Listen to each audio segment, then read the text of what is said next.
إن لك في النهار سبحا طويلا واذكر اسم ربك وتبتل إليه تبتيلا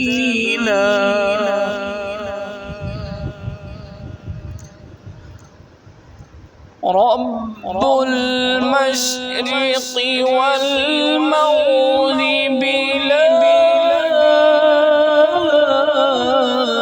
إله إلا هو فاتخذه وكيلا واصبر على ما يقولون واهجرهم هجرا جميلا.